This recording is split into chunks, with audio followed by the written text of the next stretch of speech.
Epilogue. These days, European tour operators offer trips to Chernobyl from Brussels, Amsterdam or Berlin for under €500. Visitors are promised safety, comfort and excitement while visiting the place where on April 26, 1986, the explosion at reactor number 4 ended one era and initiated another. The city of Pripyat and the exclusion zone as a whole is a time capsule. In 2015, in the wake of the Revolution of Dignity, the Ukrainian parliament voted to remove statues of Vladimir Lenin and other communist leaders from the country's streets and squares. Overnight, the exclusion zone became a communist preserve. The monument to Lenin still stands in the center of Chernobyl, and when the Ukrainian president visited the city on the 30th anniversary of the disaster, the authorities covered up a sign on the approach to the city that depicts the Order of Lenin. The sign is now painted in the Ukrainian national colors, blue and yellow. It was red back in 1986, when the entire Chernobyl nuclear plant was named after Vladimir Lenin. The new high-tech shelter over the old sarcophagus of reactor number 4 that visitors see on their trips to the exclusion zone stands today as a monument to the failed ideology and political system embodied in the Soviet Union. But it is also a warning to societies that put military or economic objectives above environmental and health concerns. In April and May 1986, the firefighters, scientists, engineers, workers, soldiers and police officers who found themselves caught in the nuclear Armageddon called Chernobyl did their best to put out the nuclear inferno. Some of them sacrificed their lives, many their health and well-being, in this effort. They tried astounding measures. They dropped thousands of tons of sand from helicopters onto the open reactor. They dug a tunnel with little more than their bare hands to freeze the land beneath it. They built dams along the riverbanks to prevent contaminated water from flowing into the Pripyat River and from there into the Dnieper, the Black Sea, the Mediterranean, and the Atlantic. These measures achieved the seemingly impossible. They put the reactor to sleep. But even today we do not know which of the strategies the Soviets tried and the technical solutions they implemented actually worked. Could some of them have made things worse? The eruption of the nuclear volcano stopped for reasons that the scientists and engineers could not comprehend, just as they were initially at a loss to explain why the reactor had exploded in the first place. Although the reason for the explosion was eventually discovered, we are still as far from taming nuclear reactions as we were in 1986. Unpredictable events keep happening, causing new nuclear disasters, like the one at Fukushima, Japan in March 2011, when not one reactor, as at Chernobyl, but 3 sustained a partial meltdown of their cores and released radiation directly into the Pacific Ocean as a result of an earthquake followed by a tsunami. The world is growing bigger, but not safer. The planet's population was close to 5 billion in 1986. Today it numbers more than 7 billion, and it is projected to reach 10 billion by 2050. Every 12 to 14 years the planet gains another billion residents. As the physical world shrinks for its growing population, its resources and energy reserves dwindle. As the population of Europe declines, and that of North America shows only modest growth, Asia and Africa are expected to show dramatic increases, with the African population more than doubling by mid-century, reaching a total of over 2 billion. Thus, most of the globe's population growth will occur in countries already struggling to feed their hungry and replenish their sources of energy. Nuclear power seems to provide an easy way out of the growing demographic, economic and ecological crisis. Or does it? Most new reactors under construction today are being built outside the Western world, which is known for the relative safety of its reactors and operating procedures. A whopping 21 new reactors are under construction in China, plus 9 in Russia, 6 in India, 4 in the United Arab Emirates, and 2 in Pakistan. 5 new reactors are currently being built in the United States. and none in Britain. The next great nuclear power frontier is Africa.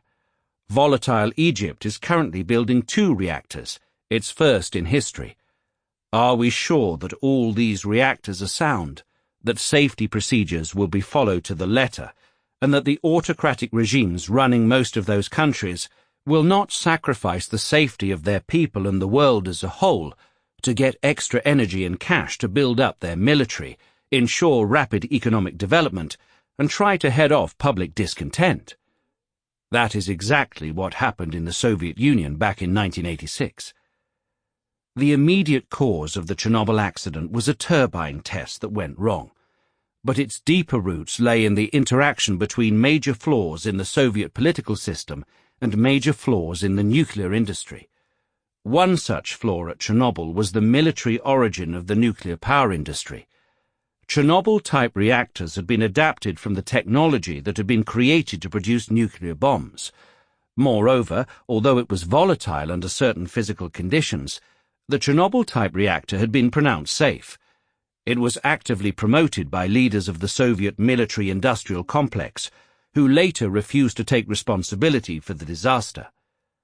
Another flaw was the violation of procedures and safety rules by station personnel, who bought into the myth of the safety of nuclear energy and adopted a reckless, "we can do it no matter what" type of attitude.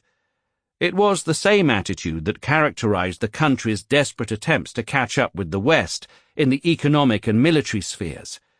Immediately after the accident, as panic spread, the authoritarian Soviet regime imposed control over the flow of information, endangering millions of people at home and abroad, and leading to innumerable cases of radiation poisoning that could otherwise have been avoided. Today, the chances of another Chernobyl disaster taking place are increasing as nuclear energy technology falls into the hands of rulers pursuing ambitious geopolitical goals and eager to accelerate economic development in order to overcome energy and demographic crises while paying lip service to ecological concerns.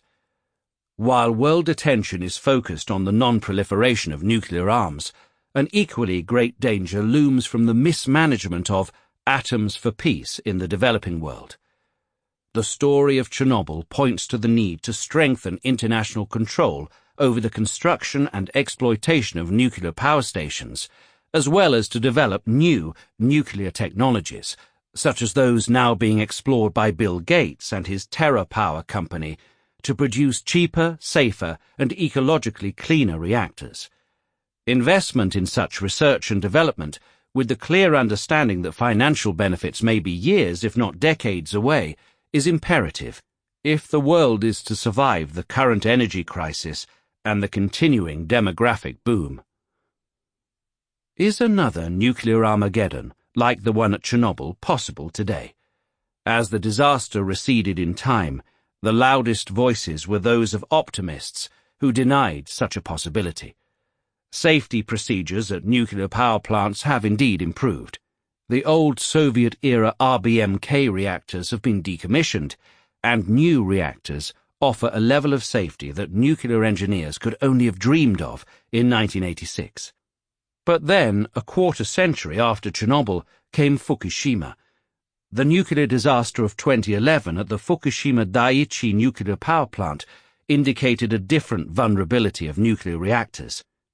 Future accidents, like those at Chernobyl or Fukushima, may have various causes: a lapse in personnel discipline, a fault in reactor design, or an earthquake.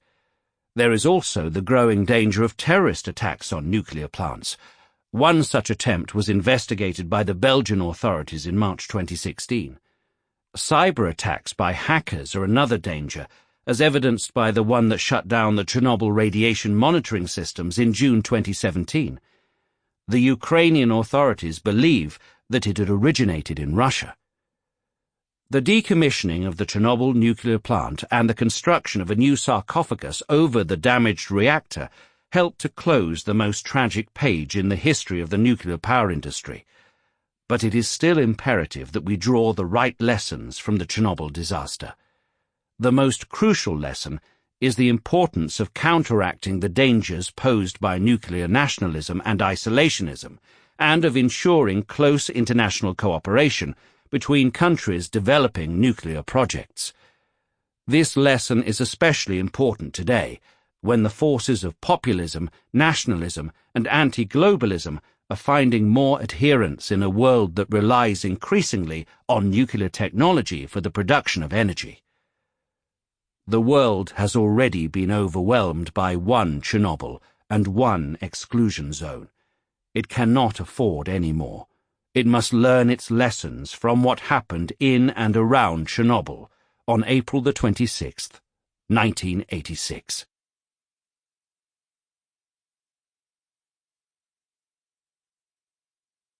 This audiobook was produced and published by Penguin Books Limited. Recording copyright 2019. Audible hopes you've enjoyed this program.